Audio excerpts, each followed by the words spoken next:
High friends, আমি Shovan. Welcome to my YouTube channel. এখন আমি খাদানের নতুন একটা সং নিয়ে কথা বলবো, যেই সংটা আজকের ডেটে মানে 22 নভেম্বর 2024-এ কিন্তু রিলিজ হয়ে গেছে এবং গানটার ডিউরেশন মাত্র 4 মিনিট 3 সেকেন্ড।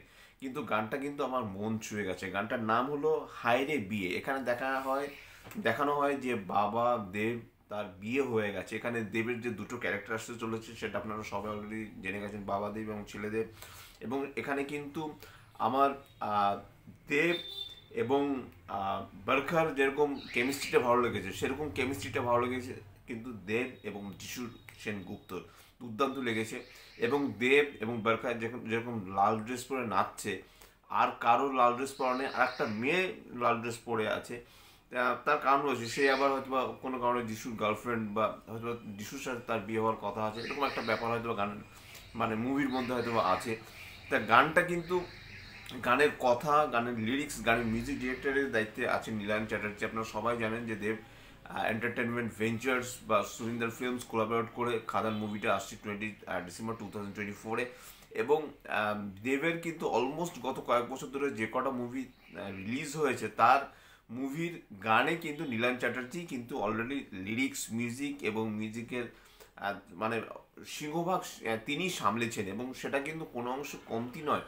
গানের কিন্তু অন্য একটা মাত্রা এনে দিয়েছে। এর আগে কিন্তু মানে 2007 থেকে শুরু করে 2014, 15, 16 এই অবধি আমরা কিন্তু জিৎ গাঙ্গুলিকে আমরা মিউজিক তার মিউজিক শুনে আমরা বড় হয়েছি, এবং সে অ্যাজ এ মেলোডি কিং হিসেবেও কিন্তু পরিচিত হয়েছিল। কিন্তু এখানে কিন্তু নীলায়ন চ্যাটার্জির যদি মিউজিকের কথা আসে, তাহলে কিন্তু একটু অন্যরকমভাবে বলতে হয়, কারণ তার মিউজিক, তার গানের কথা সেটা কিন্তু অন্য ধাঁচের। এবং এখানে কিন্তু যে ল্যাঙ্গুয়েজগুলো ইউজ করা হয়েছে সেগুলো কিন্তু বেশ একটা একটা ফানি তার মধ্যে ভাব রয়েছে।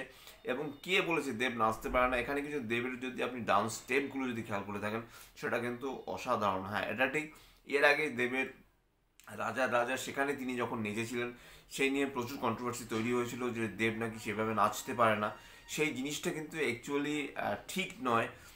কিছুটাও নিশ্চয়ই ঠিক, যেহেতু তার মানে তার চেহারাটা অনেকটা চেঞ্জ হয়ে গেছে, সেরকম একটা ব্যাপার রয়েছে। বা তারপরও সে মানে প্রায় কয়েক 7-8 বছর তো হবেই অলমোস্ট সে কমার্শিয়াল মুভি করে না, বা সে যে ধরনের মুভি করে থাকে সেখানে ডান্সের সেরকম ব্যাপারই থাকে না, সেই ব্যাপারগুলো থেকেই থাকে। তো এখানে কিন্তু সেই ব্যাপারটা না। এখানে খাদান একটা মাস মুভি, একটা কমার্শিয়াল একটা মুভি। এখানে অনেকগুলো গান রয়েছে, অনেকগুলো নাচ রয়েছে। যেখানে কিন্তু বারকার সাথে সে যখন নেচেছে, খুব সুন্দর লেগেছে। এবং বারকার সাথে আর একটা মেয়ে রয়েছে, তার নাচও আমার ভালো লেগেছে। এখানে অনির্বাণকে একটু সময়ের জন্য দেখা গেছে, এবং একজন পলিটিশিয়ান গানের মাঝখানে চলে আসে। সে এসে যে যে বাবা দেব যে রয়েছে তাকে মানে আশীর্বাদ করে, এবং সে আবার চলেও যায়। তো এবং যেভাবে গানটাকে নিয়ে গেছে সেটা কিন্তু এক কথা অসাধারণ। এবং গানের মাঝে মাঝে আবার যিশুর যে পোর্শনটা, সেটা কিন্তু আমার বেশ ভালো লাগছে। এবং সে যখন মানে ঢোল বাজিয়ে বাজিয়ে যখন সে গাইছে, যে স্টেপের সাথে সাথে দেবের সাথে নাচছে, এবং যে মুভমেন্টটা তৈরি হয়েছে, সেটা না দেখতে বেশ ভালো লাগছে। এমন নয় যে গানটা খুব একটা যে আউট অফ দ্য বক্স লেগেছে, সেটা নয়, কিন্তু গানের মধ্যে একটা অন্যরকম একটা মাধুর্য রয়েছে। এবং এই গানটা যখন আমরা 70 mm স্ক্রিনে বসে দেখব, তখন কিন্তু তখন কিন্তু আমাদের অন্যরকম একটা ফিলিং অনুভূত হবে। তার কাজেই সেদিক থেকে দেখতে গেলে আমার কিন্তু গানটা বেশ বেড়ে লেগেছে বলতে গেলে। এটা ঠিক, রাজা রাজা সেটা একটু অন্য টাইপের গান ছিল। তা খাদানে হয়তো আরও 2-1টা গান রয়েছে, যতদূর শুনেছি খাদানে বোধহয় চারটে, তিনটে কি চারটে চারটে গান অলমোস্ট রয়েছে। তা অলমোস্ট এই গানটা তো রিলিজ হয়েই গেল, আর মাত্র 28 দিন বাকি খাদান রিলিজ হতে। এবং যেভাবে মানে দেব এন্টারটেনমেন্ট ভেঞ্চার্স এবং সুন্দর ফিল্মস কোলাবোরেট করে মুভিটা বানাচ্ছে, সেটা তো আপনারা জানেন। এবং যে ক্যারেক্টারগুলো যেভাবে আসছে, যে এর অনির্বাণ চ্যাটার্জি মান্ডি, তারপর বারকার যে ক্যারেক্টারটা এলো, তারপর পরে আর একটা ক্যারেক্টার গতকাল এলো, নামটা আমি ভুলে যাচ্ছি। তো যেভাবে একটার পর একটা ক্যারেক্টারগুলো আসছে, এবং প্রত্যেকটা ক্যারেক্টার যে অনেকটা এসেনশিয়াল, এবং প্রত্যেকের হাতেই কিছু না কিছু থাকছে, তার মানে বোঝা যাচ্ছে যে সে তার ক্যারেক্টারটা কোনোভাবে তার ইনভলভমেন্টটা কিন্তু প্রচুর। তো সেটা নিয়ে আমি পরে আসছি।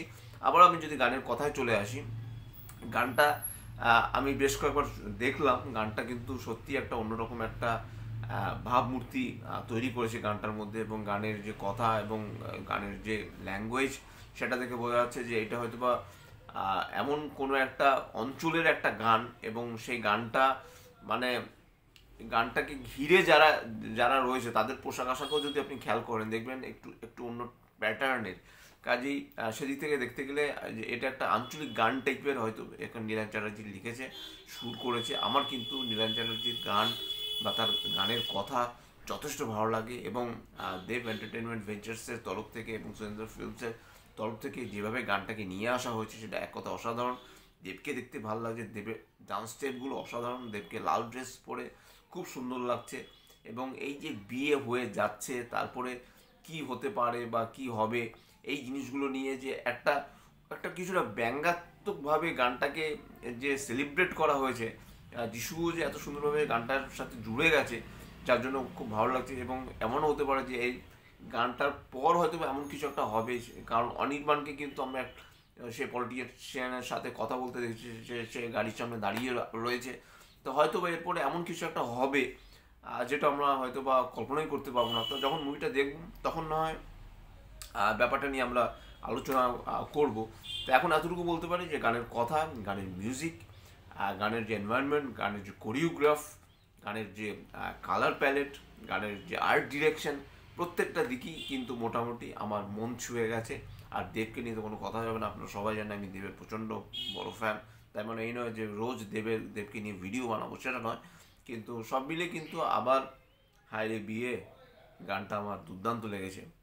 তা যারা ম্যারিড তাদের জন্য এটা হয়তো বা অন্যরকম একটা সেলিব্রেশন হতে পারে গানটা, আর যারা আনম্যারিড তাদের জন্য হয়তো বা গানটা আবার অন্যরকম একটা ব্যাপারও ক্রিয়েট করতে পারতো। যাই হোক, সব মিলে গানটা আমার বেশ ভালোই লেগেছে। এটাই হলো আমার হায়রে বিয়ে গানের সং রিয়াকশন বা রিভিউ, আপনারা যাই বলুন না কেন। যদি চ্যানেলটা ভালো লেগে থাকে লাইক শেয়ার কমেন্ট এবং সাবস্ক্রাইব করতে ভুলবেন। আমার চ্যানেলকে ইনস্টাগ্রামের লিঙ্ক, ফেসবুকের লিঙ্ক এবং ইউটিউবের লিঙ্ক আমার ডিসক্রিপশন বক্সে দিয়ে দেওয়া রয়েছে, সেখান থেকেও আপনারা আমাকে কানেক্ট করতে পারেন। Till then stay tuned, tata.